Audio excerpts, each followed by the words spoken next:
welcome back to Get Who. Now, you might be asking yourself, who plays this horrible game of Doctors and Thrones?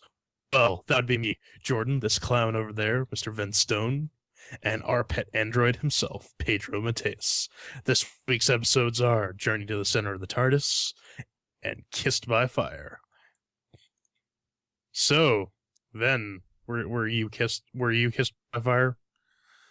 Man, I guess we should say this is how we're going to start it off, man. We do two things, Game of Thrones and Doctor Who, and we're going to start with Doctor Who this week, but we have a first impressions.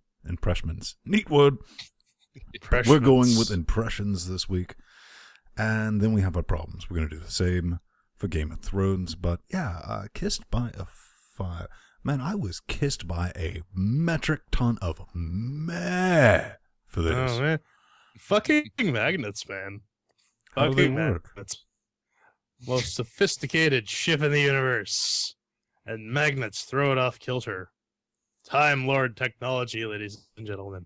So what were your first impressions, J-Man? Oh, okay. Okay, there was one thing that's, well, I guess I'll save that till my problem section. But you know what? It was kind of meh. I mean, you could tell what the big twist at the end was a mile away. You could, oh, it's them in a possible future. Duh. Could they make it any more obvious? That's yeah. I gotta say this was a big meh. Seriously. Yeah, it was like, oh, she found, all right, I wasn't aware of this book. Magic reset button, man. Magic reset button. No, when Oz for the Win found the book, The History of the Time War, Volume 1. Seriously? Oh, the fucking dick. Published by Encyclopedia Facepalmia. Yeah. That was there, and I was like, all right. And she's reading, she's like, oh, da-da-da-da-da-da. Then I'll save the rest of that for my problems. But I did like when she was in there, talking about that the doctor kept the crib, and Amelia's little papier-mâché or whatever, Tardis. That was kind of my first impressions. Didn't go, wow, didn't blow me away. It really felt like one of those episodes that we get, but man, yeah, I'm kind of with you guys on this one. There were a few things I'd like to point out about the episode, because right at the beginning, never get into a spaceship with a madman. Haven't you learned anything? And then he sets the fake countdown timer. The fake real self-destruct. Yeah. The oops button. Yes, that one.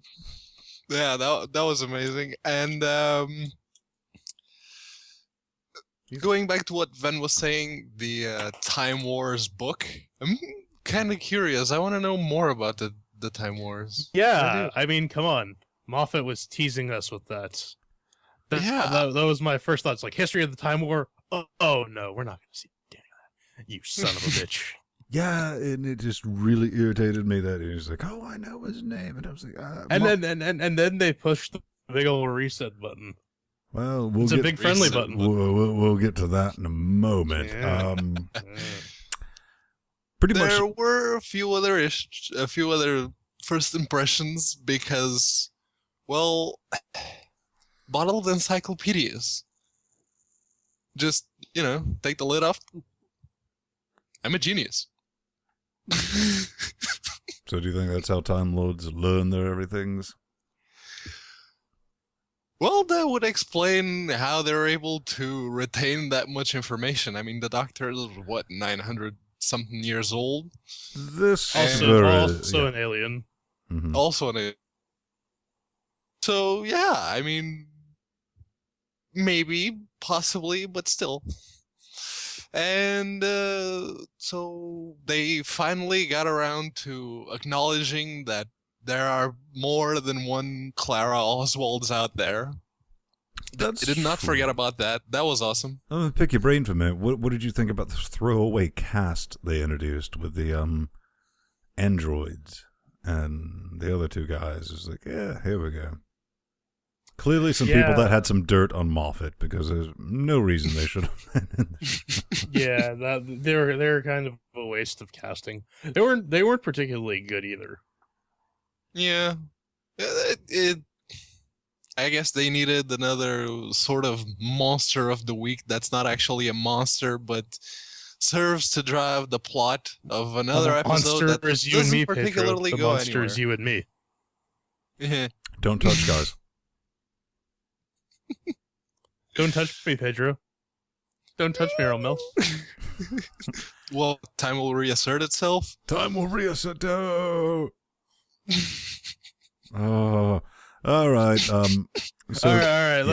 Yeah. Well, you can clearly tell that we're just dying to get into the problems, because apparently there's more problems than there is general observations, and I don't think any of us have said anything glowing about this. So, with the problems, we are going to cut directly to the P-Man, since he put the work into this. And let me switch over to the screen. Boom.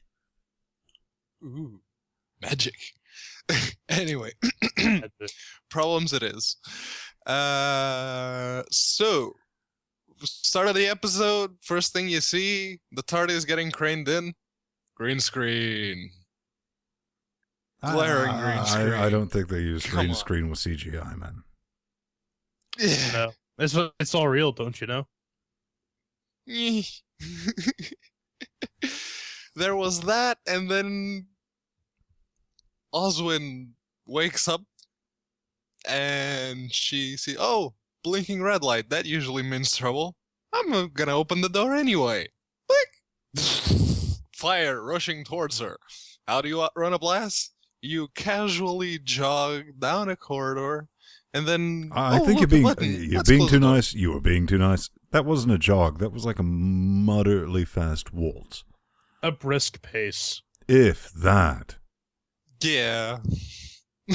See, when I have a long day at work and I want to go home, that's about the pace I walk out when I'm walking home. Usually I'll kick it up a notch if there's a giant pillar of fire following me. But do you still carry around that giant 80s boombox and insist on playing Rage Against the Machine everywhere you go? Absolutely. More power to you. What's in my I won't do what you tell me.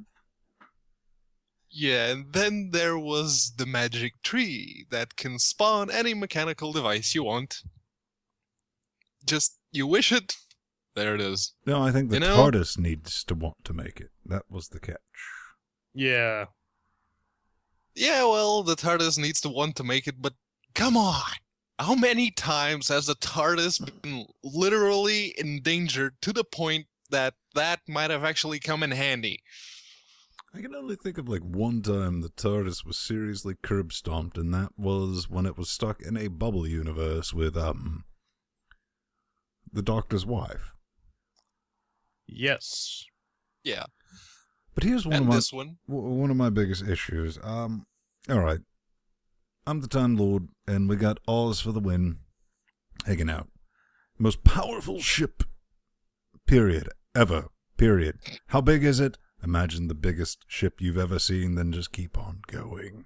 Forget it. You're wrong. This is bigger. Yeah, it's that much. But, okay, teaching a complete noob how to fly. So what do? We shut down all of the shielding and everything without doing a perimeter sensor scan to see if any curb stompies were out there. Just so she could learn to fly the TARDIS. And guess what? Somebody turned the page in the script and said, cue story, right? I mean, seriously, what could go wrong? I'm teaching a total noob how to drive the most powerful spaceship in the universe. That requires 5 other people to pilot, of course. But if you cut off the shields, it's easy peasy, man. It's like playing Mario Kart. Yeah, that's easy mode. I wonder what kind of miles per gallon the old TARDIS gets. You mean how many? Oh wait, no, it's powered by physical impossibility. Oh, there was that. That was that one. Really, So Jordan? that Jordan. explains why- Physics do not work that way. Out of all the things you gotta take issue with in Doctor Who, man. Seriously. You're gonna Yes, throw... You just broke out the chalk on that and went, eek! It is like, no, not that line, man. Not that line. If my books weren't already transported to my new apartment, I would gladly whip out Stephen Hawking's A Brief History of Time and school this little episode on why that's a bad idea to have a super dense star in the center of your spaceship. Well, they never said it was the Chandrasekhar center. They just said, limits for all we exist know, for the a idea reason. that a Time Lord heart could be on like the upper left side. Yeah. In fact, it could be in its own dimension of sorts. Yeah. Still, If dimensions were such an issue, then It's wibbly wobbly, man. Tiny wimey. wibbly wobbly, wibbly wobbly, crushy washy. But even if... Okay, I suppose that explains why there aren't any time machines in the real world. How do you even go about capturing a borderline supernova star? Carefully. You don't, because you can't approach it because you'll get sucked in. That's like almost at the point of infinite mass, right? And black holes don't go supernova; they collapse under their own mass. Well, black holes don't, but I thought it was approaching a singularity, not... There's something called the Chandrasekhar limit, and if a star is above that mass, then it becomes a black hole. Theoretically. According to Mr. Hawking, I might be misremembering this, but anyways, I mean, it could also become a white dwarf. could be a red dwarf. Speaking of white dwarfs, Yeah. Speaking of white dwarves, what do you? Anything else, Pedro? Seriously. Nope, that was pretty much it. I mean, that was it. Something I do want to point out with this, Doctor, seriously, let's just do this little recap section so we can just get it all out at one time. hey, at least one final thing. At least it wasn't Power of Love. No power of love on this one. Granted. Just big friendly button. Yep, big happy friend grenade, Bernie had and grenades. Yeah, this was Journey's overnight figure is 4.9, which is the lowest Doctor Who rating since Genesis of the new series in 2005. But this doesn't surprise me because I hate to say this. This is not a new series. This is a continuation of a series, right, J-Man? Yeah. Yeah. And it's been absolute shit. Yeah, they've kind of been shitting the bed on this one. They have a few more episodes to fix it, but I don't know. There are only like, what, 2, 3, maybe 4 episodes out of the end of the season, and so far we've seen nothing but Monsters of the Week. It's been Monsters of the Week, and they're rounding out towards the end of this series since it's a split part, and Moffat is going to do something like a Moppet would and be like, oh, halfway through the last episode, it's like, big reveal, oh, tune in next year, Christmas special. Yeah. Well, you know what? Maybe the what was it? Not the 50th anniversary. Was it the 50th anniversary? it's coming up, man. Yeah, Yep. 50th anniversary. Maybe that one will be good.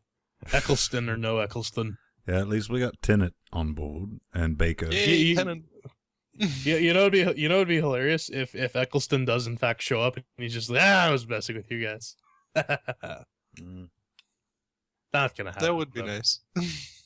That I don't ain't see it gonna happen, happening, though. but it would be nice. Yeah, I'm with you, Jordan. He's like, nope, I'm not. I took on the role of the Doctor knowing the responsibility, the cultural responsibility associated with it, and I did one series, and then I denied everything behind it, permanently labeling me as a giant cock. Yep. Yeah, I'm Christopher Eccleston. Yeah.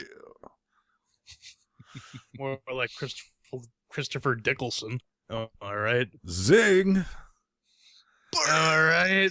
All right, that summarizes our Doctor overall, man. Yeah, I mean, it was a watchable episode, but it's like, well, the whole thing She's like, I know you're not. I did enjoy, like, the TARDIS engine room exploding and how the TARDIS was like, oh, it's freezed itself. It's that intelligent.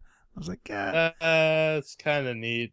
Yeah. That was a cool visual, but too little too late, man. Yeah, it's a little inside baseball and the exact workings of the TARDIS. And like you said earlier, I was like, oh, that's you, Clara. But, then we do get to see that, oh, and he's like screams at her. And he's like, oh, but you're blah, blah. And she's like, I don't know what you're talking about. And he's how about that spoiler that Moffat posted, that this isn't the first time that the Doctor's met Clara. Or it's been more than 3 times, rather. Yeah. Yeah, I think we touched on that last week. Yeah. Yeah, I mean, this finale better be spectacular, man.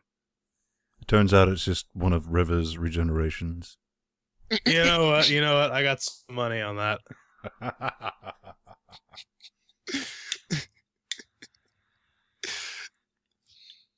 But it could be. It could be. That Moffat smells does like to mess with us. Yeah. Hard troll. Audience troll is the best troll. So let's get into the Game of Thrones first impressions. +1 flaming sword. Yeah. Flaming freaking swords all the way. I'm the only one thinking. I was like, what type of gel did you use to keep it like that without flying everywhere when you were swinging? And that, I was like, yeah, neat with the story, but I'm more worried about, not worried, I was more curious about the actual effects used for that, because it wasn't CGI. No, it was a practical effect. You can use those, well, I don't know if that ethanol gel actually burns like that, but something based on that, maybe. It would be incredibly sticky not to go flying every time you swung it, and that was, kind of my only thing with that. Yeah. But I did figure the Hound would be a bit more flipped out than he was about, I don't know, fire bad. Fire bad. Yeah. Well, he does have... No, go ahead, Jordan. I was just raised dead. We got a level 5 cleric. He can cast raise. All right. Sorry, level 8 cleric can cast raise dead. Can cast raise dead. I mean, yeah, we'll get to that with the problems, but yeah, it's the Hound. It's his shtick. How about them boobs? As soon as I saw that, I was like, I seriously think Pedro's like, yeah, about time. Yeah, definitely. Been And it wasn't those. at the half, episode Pause, mark. Rewind. Pause. Yeah, Rewind. Igrit's got it going on. Damn. Yep. And then... Can you imagine the smell? And then she's, oh, Jon Snow. You know nothing, Jon Snow. Oh, whoa. Malachi, oh. Oh. My jungle love. I guess it would be Tundra love. Yeah. Yeah. But yeah, it was finally nice to see some wildling boobs for a change. Good on them. Good on them. But, we're talking about taking the sick out of the Kingslayer's arm. Did they say boiling wine? Which I was like, that might technically work. Yeah, because you got the alcohol and then you get the heat. Yeah. But That'd suck, though. Yeah, but he refused to take Milk of the Puppy, right? Milk of the Puppy, Pedro. Yeah, I'm going to hone up to that one because that's what it sounded like. I've seen misheard lyrics more misconstrued than that, but yeah, that's what it sounded like to me. Ironic that actually I watched Harold and Kumar go to White Castle last night, so I'm instantly reminded of the ingredients of the special sauce. I'll give you a hint. It's semen. But semen. But yeah, that whole scene was like...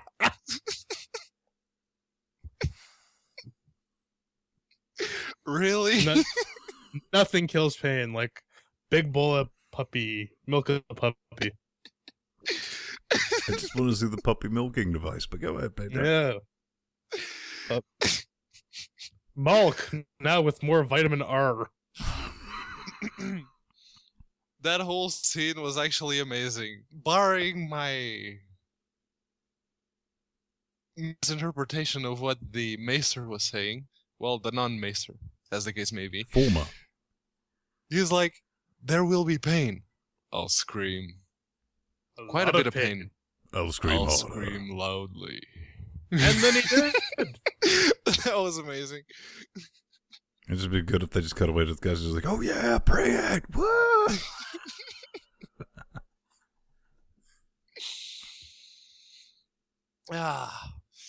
Now, again, one special mention to Alina Tyrell, the Tyrell family matriarch, because she once again owned the room. Well, you know, Completely. she showed up with a dick man, and she's like, "Oh, I expected you to be a whoring drunk, and you're just a coin keeper. How boring." Yep. Well, he's taking his job seriously, at least. Gotta marry Little Miss Useless, though. That's gonna be fun. Yeah, we'll get into that with our problems, I'm guessing. So, yeah, perfect shot of the Amazon boobs there, ruined by the head of a Kingslayer, giggity. Yeah, I was mentioning earlier. It's like how do they determine who gets the nude scenes in Game of Thrones? Do they flip a coin? I mean, not that I'm anything more than just like stupidly curious. Snoo. Snoo. Snoo. Sentence you to death by Snoo. Yeah, it's kind of irritated by that because, we'll see. But it was a nice scene. wants That whole heart-to-heart between Brienne and Jaime, it had a nice dramatic tone to it. And nice thematic connection with Sir Mormont and Barristan the Bold in the desert. Yep. Yeah. And actually learning the Kingslayer's background in more detail, that was great. That was interesting. Crazy melty facey daughter was interesting. He's like, "I'll teach you how to read. Isn't this neat?" Not melty face, he's lizard face. How about those jars of his preserved fetus sons? Yeah, I didn't see that. That was kind of steampunk. I was like, "What the?" Yeah, I can roll that. I mean, if you let them pickle for a couple years, they actually develop a really succulent flavor. Maybe that's what she's doing. Could be. But yeah, that whole scene was actually pretty awesome. I have a kind of a morbid curiosity for that type of You're thing. a king. You do not need my permission. I was like, "All right, go pickle some more babies. I'm out of this." Nope. But yeah, He's like, I cried for joy that you're fucking other woman. Should have just like a slow camera. And he's like, "Yes." This is just zooms into his face. Oh yeah. Pulls out his iPhone. He's like, "Watch." Well, yeah, we'll get to the Stannis Baratheon storyline in a bit because I got more to say about that. But And along with my first, Then we come to the last shot of the show, which at this point, I love Tywin Lannister. I want to have manly Lannister babies with him. Well, it kind of shocked me. That I was like, "Oh, burn Queen Regent! She burned Dinklage." And then she got burned. Yeah, then she was like, "What?" He was like, "Yeah." Yeah, I don't like either of you. Both y'all can suck my dick. Suck my dick. I'm a shark. He's a lion. Mm-hmm. So, that's our first impressions, which is always the boring part. Let's get into the problems, and with the problems... Roll D20 for initiative, Pedro. Yeah, if I remember correctly, Resurrection takes about 5,000 gold pieces worth of diamonds and 5 hours of chanting.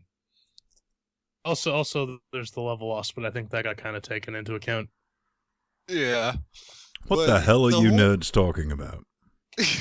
The whole fight at the beginning, it looks very, very Dungeons and Dragonish. I mean, you got flaming swords, Well, shield bashing. to be fair, then- there are dungeons and there are dragons. Oh, So, we saw some flaming swords. yeah, Yeah. yeah. It's like I like that at the beginning. He's like, "Damn thing won't start. Come on, you can do it." Ah, there we go, flaming sword. So yeah, there was that. But Ven, you didn't seem to Yeah. like the episode as a whole. No, if there was ever a filler episode, I mean, I understand that they got to split things with the books. And they're like, all right, we're rolling on, but this guy's writing fan fiction. We've already cut like a negotiation with him, so he's got to be able to stay ahead a little bit.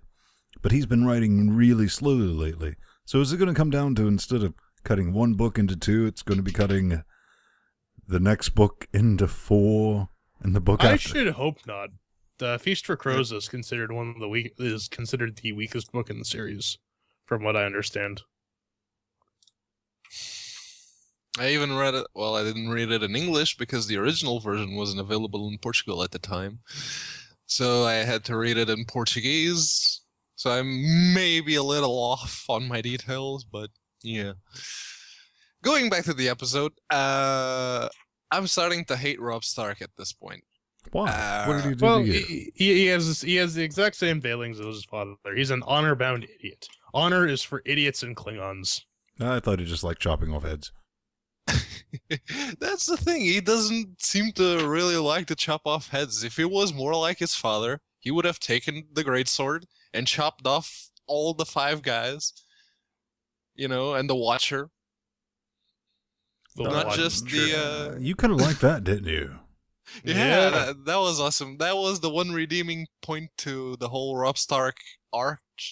This episode, which was, oh, you were just a Watcher. Okay, save him for last so he can watch everyone else die before him. What did you that think, was it. J-Man? That was the only redeeming point. You know what? I didn't have, like I said, I don't have too many problems with Game of Thrones episodes. I am consistently entertained by the episodes, so. And any minor problems are far outweighed by how generally well acted and well written the episodes are. I will say though, Peter Baelish is getting a bit on the annoying side. How's Just that? You know what? To be honest, I'm a bit sick of seeing him. Every scene, he's like, "Oh yes, plotting." Oh, I've With got a his- gravelly voice. With, you know I mean it. which is with his really weird, high-pitched, raspy voice. Yep. Couldn't imagine a high-pitched, raspy voice. That's just wrong. But yeah, Yeah, speaking of Littlefinger, Littlefinger. yeah, I've heard in the Martin fanfic that it wasn't overly obvious that he was trying to get up in those 15-year-old guts. Oh yeah. Well, she's flowered, of course. Oh, that, well, makes it... We have discussed she's it. discussed it at length.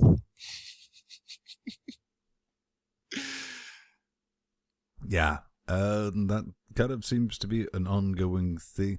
And it's going to be difficult keeping her at 15. Well, the younger baby Stark, even though it's been several years, I think she's going to be able to keep that role. Yeah, she's fairly diminutive. Yeah. Yeah. But yeah. Well, as I s- isn't Daenerys Targaryen supposed to be 15 as well? That does not look like a 15-year-old girl. at all. But then again, she didn't exactly look 13 when bitch brother gave her to Khal Drogo. Yeah, that's true. Yeah, in the book, she's, yeah, if that's 13, man, just Go ahead, put them on. I know for the show they bumped up the age to sort of remove a bit of the squick factor, but Some of the pedophilia, I love that. Yeah. she's 3 years away. Not that bad, but yeah, some of the ages there are screwed. Yeah. So Makes how it more about Mr. palatable. Davo Seaworth? That He was visited by a small ice warrior. he was. All right. What does she have though? Does that get explained? Because I don't remember it being There explained. are actual skin conditions like that. So like it's quite possible that it's just like a random skin condition, No, it's, or it could be a side effect of pickled babies. Jordan, it's face herpes. Face gonorrhea. But yeah, Hey, the whole hey, Stannis Brad, Baratheon that- storyline has one redeeming factor to it, which was Davos Seaworth. And he's been pushed into the sidelines. That's not nice! Why do you got a man Pickled crush on him? pickled babies, and more redhead sex. Okay. Granted, the pickle babies were right there, but we've only seen them this one Showtime. episode. Davos was actually carrying most of the personality when it came to Stannis and this whole debacle. And now he's okay. We're done with you. You stay in that cell. Yeah. Well, we have a couple of episodes left, and another half season. And by couple, I mean you have exactly 3 episodes left. Yep. Yeesh. So, I don't think a whole lot went on, just to wrap this one up, went on during this episode. It was kind of a filler. There was no hand chopping or anything like that. Kind of moved on. Well, it was Yardfree. There was Joffrey. Really, do you want to spend more time with Joffrey? Yes, ma'am. Well then, Yeah, I don't mind an episode without Joffrey. actually, we have 5 more episodes left. Fine. I'm taking a break. Oh, next week I don't think we're getting one because of a holiday. We are getting one next week, May 5th. It's Sunday. Yeah. No, it looks like it's going straight on. No, there's a couple weeks break after the episode 8. So, All right. but other than that, yeah. Good to know.